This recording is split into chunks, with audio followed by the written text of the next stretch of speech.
বছর থাকি দে আর কোনো জীবনের একটা ভবিষ্যৎ করি না। বিশ্ব শরণার্থী দিবসে রোহিঙ্গাদের আকুতি যেন আগের চেয়ে আরও জোরালো হয়ে উঠছে। দীর্ঘ 8 বছরের বেশি সময় ধরে বাংলাদেশের উখিয়া ও টেকনাফে বসবাস করলেও আজও আলোর মুখ দেখেনি প্রত্যাবাসন প্রক্রিয়া। লাখো রোহিঙ্গা এখনো তেরপালের ছাউনি ঘেরা বন্দি জীবনে অতিষ্ঠ, আর ফিরে যেতে চায় তাদের জন্মভূমি আরাকানে। বলপূর্বক বাস্তুচ্যুত হয়ে 2017 সালে বাংলাদেশে আশ্রয় নেওয়া 10 লাখের বেশি রোহিঙ্গার জীবন আজও নানা অনিশ্চয়তায় ঘেরা। একদিকে নিরাপত্তাহীনতা, অন্যদিকে অর্থনৈতিক ও পরিবেশগত চাপ উভয়ই এখন কক্সবাজার অঞ্চলের জন্য দুশ্চিন্তার বড় কারণ।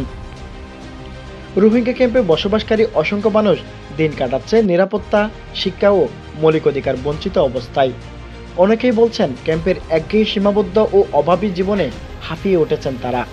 শিক্ষা কার্যক্রম বন্ধ হয়ে যাওয়ায় শিশু কিশোরদের মধ্যে হতাশা বাড়ছে, আর তাদের অনেকে অপরাধমূলক কর্মকাণ্ডে জড়িয়ে পড়ার শঙ্কাও দেখা দিয়েছে।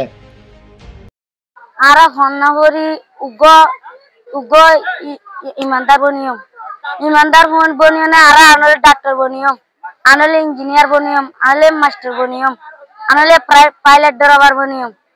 ইনি বনিয়রে মানুষরে হরাহন নিয়ে যাইম, বালা রাস্তা নিয়ে যাইম, মানুষরে বুড়াই নগজম, বালাই গজম, মানুষরে হরাব গান এপড়া গচ্ছি দিও মারা, হরাব গলে বালাই দেখা দিও। আর স্কুল বন্ধ হয়ে দিয়ে আল্লাহ আর স্কুলও দিয়ে সাইজে আর স্কুল খোলা বের হয়ে যায়। আর ফোন বয়না খাইলে আর ইয়ার বরবাদ যায় যে ফোন বয়না খাইলে এক কোর্সাপ বরবাদ যায় ইয়ার উড়ি দিয়ে মন যায়।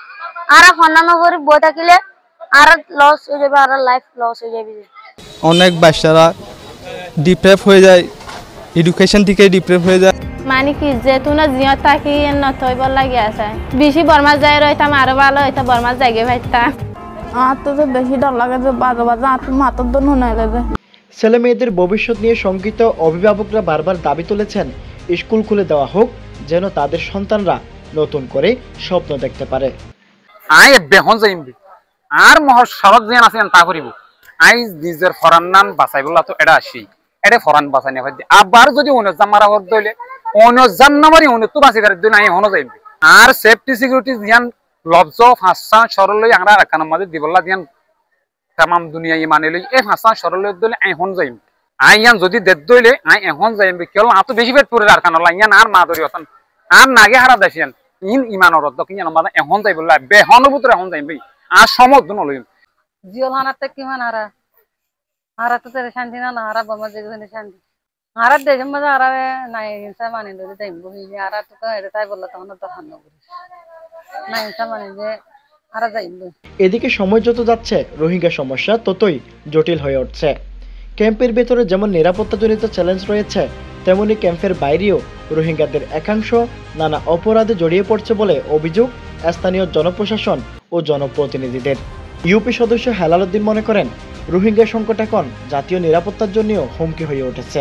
তিনি বলছেন যতদিন না প্রত্যাবাসন সম্ভব হচ্ছে ততদিন তাদের চলাচলে কঠোর নিয়ন্ত্রণ থাকা দরকার। রোহিঙ্গা সংকট নিয়ে কাজ করা গবেষক মোহাম্মদ হোসেন মনে করেন এই সমস্যা আর শুধু বাংলাদেশের নয়, এটি এখন আন্তর্জাতিক ইস্যু।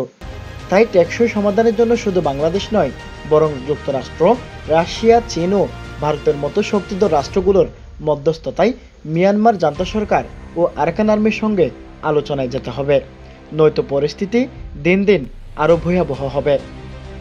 এদিকে ক্যাম্পের আইনশৃঙ্খলা পরিস্থিতি সম্পর্কে আরটিভিবিএনের এক কর্মকর্তার দাবি সার্বিক পরিস্থিতি নিয়ন্ত্রণে রয়েছে এবং নিরাপত্তা বাহিনী নিয়মিত টহল ও নজরদারি করছে। তবে এর মাঝেও বিচ্ছিন্নভাবে কিছু ঘটনা ঘটছে, যার বেশিরভাগই পারিবারিক বিরোধজনিত বলে জানানো হয়েছে। অন্যদিকে জাতিসংঘের অধিবেশনে পররাষ্ট্র উপদেষ্টার বক্তব্যে উঠে এসেছে রোহিঙ্গা সংকট এখন কেবল মানবিক ইস্যু নয়, এটি আঞ্চলিক নিরাপত্তার হুমকি হয়ে উঠতে পারে।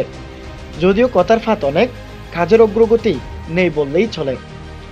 এদিকে রোহিঙ্গারা বারবার বলছে তারা শরণার্থী হয়ে নয়, স্বাধীন নাগরিক হয়ে নিজ দেশে ফিরতে চায়। মিয়ানমার থাকতে আমার দোকান ছিল, ব্যবসা বাণিজ্য করতাম, আর এখানে আসে কি করবো, আড়াউড়া করি, আর করার কিছু নাই। এখন তো স্যার কিছু করে নাই, সারাদিন ঘোরাঘাড়া করি স্যার, আর তো কিছু করি নাই স্যার। বর্মা মারা আল দবিং করতাম তো তখন বর্মাতে কলো ভাড়াই গিয়ে এখন আল দবিং করি না বাড়ির, এখন কর্ম করি না পারি এখানে, তো সেই জন্য বয়ডা গরম আর ঘোরাফেরা করি হাই আর। প্রশ্ন রয়ে যায়, এই প্রত্যাবাসন প্রক্রিয়া আদৌ আলোর মুখ দেখবে তো, নাকি বাংলাদেশের কাঁধেই চিরকাল বইতে হবে এই বিশাল শরণার্থীর বার?